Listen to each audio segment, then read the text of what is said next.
আহ্বান আমরা এখানে জানিয়ে রাখলাম। সাংবাদিক বন্ধুরা, আপনারা জানেন বিশ্ববিদ্যালয়ের লেভেল প্লেইং ফিল্ড নিশ্চিত করা খুব জরুরি।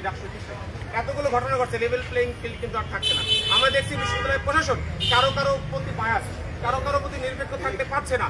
এতগুলো ঘটনার পরেও তারা এখন পর্যন্ত কোনো পদক্ষেপ কিন্তু নেয় নাই। এটাকে আমরা তাদের নিরপেক্ষতা লঙ্ঘন হিসাবে দেখছি এবং এটা আপনাদেরকে আমরা জানিয়ে রাখলাম।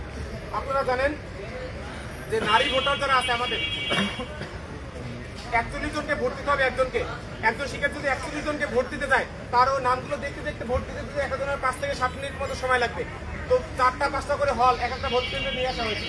তো সেখানে যে সকাল থেকে সন্ধ্যা পর্যন্ত যে সময়, যদি সকল শিক্ষার্থী যদি ভোট দিতে চায়, তাহলে সবাই সিরিয়ালে থাকলেও সেই ভোট কাউন্ট করে শেষ করা যাবে না। তখন দেখা যাবে কি এই দিনের ভোট ক্রমান্বয়ে তারা রাতের দিকে নিয়ে যাওয়ার একটা প্রবণতা হিসেবে আমরা এটা দেখছি। এতগুলো হল, 18টা হল, কিন্তু ভোট কেন্দ্র রাখা হচ্ছে মাত্র 60-80।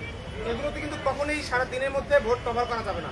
এজন্য আমরা বারবার বলেছি অবশ্যই ভোটার কেন্দ্র বৃদ্ধি করতে হবে। বিশেষ করে কৈতমতি হল এবং ওখানে যে হল যে দুটি আছে তার পাশে ফজিলাতুন্নেসা হল। তো এই দুটি হলের পাশেই কিন্তু ওখানে সমাজ কল্যাণ যে ইনস্টিটিউট আছে, সেখানে কিন্তু চাইলে একটি ভোট কেন্দ্র স্থাপন করা যায়। এটা করা হলে আমরা মনে করছি যে আরো অনেকটা ভোটারের যে চাপ সেটা কমে আসবে এবং দিনের ভোটকে রাতের অন্ধকারে নিয়ে যাওয়ার প্রবণতা যাদের আছে, প্ল্যান যাদের আছে, আমরা মনে করি এটা এরকম যদি প্ল্যান তাদের না থাকে তারা যেন অবশ্যই ভোট কেন্দ্র আরো বাড়ায়। আপনারা দেখছেন গতবার যে ডাকসু হয়েছিল সেখানে কিন্তু দিনের বেলা কোনো রকমের সিরিয়াল ধরে ধরে ভোট হয়েছে আর নির্বাচনের ফলাফল ঘোষণা করছে রাত 3টার সময়। এইবারের নির্বাচনও যেন আমরা রাত 3টার সময় ওই ধরনের ফলাফল, রাতের ভোটের ফলাফল আমরা কিন্তু দেখতে চাই। তো সেই জায়গা থেকে আমরা দাবি করব অবশ্যই যেন ভোট কেন্দ্রগুলো বৃদ্ধি করা হয়। আমরা দেখেছি গত পরশুদিন নির্বাচন কমিশন তারা বলেছে ক্যাম্পাসে যত ধরনের ফেস্টুন আছে সেই ফেস্টুনগুলো তারা সরিয়ে দিবে, অথবা যেই প্রার্থী যারা আছে তাদেরকে সরিয়ে দিতে বলা হয়েছে। কিন্তু এখানে যাদের টাকার গরম আছে তারা পুরো ক্যাম্পাস ফেস্টুন করে বেড়াচ্ছে। অথচ প্রশাসন স্পষ্ট ঘোষণা দিয়েছে কোনো প্রকারের রঙিন ফেস্টুন এই সময়ের মধ্যে থাকতে পারবে না। কিন্তু সেই রঙিন ফেস্টুনগুলো আপনারা এখন আশেপাশে তাকালে দেখতে পারবেন, সেই রঙিন ফেস্টুনগুলো কিন্তু এখন পর্যন্ত আছে।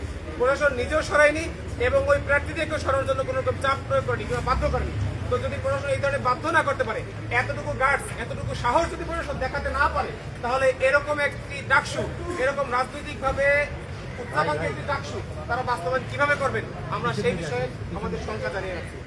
প্রিয় সাংবাদিক বন্ধুরা, আপনারা জানেন বিগত ডাকসুতে যিনি জিএস ছিলেন গোলাম রাব্বানী, সেই গোলাম রাব্বানীর মাইমান পাইটু ছিলেন জুলিয়াস সিজার, যিনি 18 নির্বাচনের পরে যখন আমি নিজে যখন ইসলামুল্লাহ শিক্ষার্থী, আমরা যখন সলিমুল্লাহ মুসলিম হলের শিক্ষার্থীদের আবাসিক সিটের জন্য কথা বলতে গিয়েছিলাম বিভিন্ন সহ, তখন কিন্তু আমাদের উপরে অ্যাটাক করেছিল সেই জুলিয়াস সিজার, এবং তার সাঙ্গপাঙ্গুরা।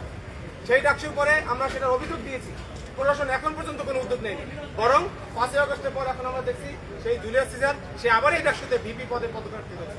এবং আমরা এতজন অভিযোগ জানানোর পরেও, এত আন্দোলন করার পরেও প্রশাসন কিন্তু এখন পর্যন্ত তার ব্যাপারে কোনো পদক্ষেপ নেয়নি এবং তার যে ভিপি পদপ্রার্থী সেটা প্রত্যাহার এখন পর্যন্ত তারা করাতে পারেনি। তো যদি এটা নাই পারে, যদি একইভাবে ছাত্রলীগের খুনি, যারা ছাত্রলীগের সন্ত্রাসী, আমাদের উপরে, আমাদের গায়ের উপরে হামলাকারীদের সাথে আমরা একই ডাকসুতে প্রার্থিতা করবো কিনা, এটা কিন্তু শিক্ষার্থীদের জন্য একটি সন্দেহ বিষয়। আপনারা জানেন সলিমুল্লাহ মুসলিম হলে জুলিয়াস সিজার ছিল জিএস প্রার্থী। সেই জিএস প্রার্থী থেকে জুলিয়াস সিজার তার যখন প্রতিদ্বন্দ্বী হয়েছিল ফরিদ, সেই ফরিদ তার প্রতিদ্বন্দ্বী কেন হয়েছিল, সেজন্য রাতের অন্ধকারে সেই ফরিদকে হল থেকে মেরে মেরে তার মুখের মধ্যে 12টি সেলাই রেখেছিল, সেই ফরিদকে মেরে মেরে হল থেকে বের করে দিয়েছিল। সেই সিজার যদি এই ডাকসুতে আবার বিপি প্রার্থী হয়, তাহলে এই ডাকসুতে আমরা যারা প্রার্থী হয়েছি, ডাকসু করে আমাদের প্রাণের আশঙ্কা আছে, সেই ডাকসুটা আমরা মনে করছি। আমাদের নিরাপত্তার দায়িত্ব এই প্রশাসন নেবে কিনা সেই প্রশ্ন আমরা প্রশাসনের কাছে রেখে আমরা দাবি জানাচ্ছি অতি সত্বর যেন জুলিয়াস সিজার এবং তার সাঙ্গপাঙ্গ যারা আছে, যারা নিরাপত্তা মঞ্চ সহ আরো বিভিন্ন ছাত্রলীগের যে প্রোপাগান্ডা মেশিনগুলো ছিল, সেগুলোর মাধ্যমে এখন আবার পুনরায় ছাত্রলীগকে পুনর্বাসন করার চেষ্টা যে প্যানেল যারা করছে, তাদের ব্যাপারে যেন প্রশাসন উদ্যোগ নেয়, সেজন্য আমরা আপনাদের মাধ্যমে অনুরোধ জানিয়ে রাখছি। প্রিয় সাংবাদিক বন্ধুরা, আমরা সচেতন শিক্ষার্থী সংসদ আপনাদের সামনে এতক্ষণ কথা বললাম।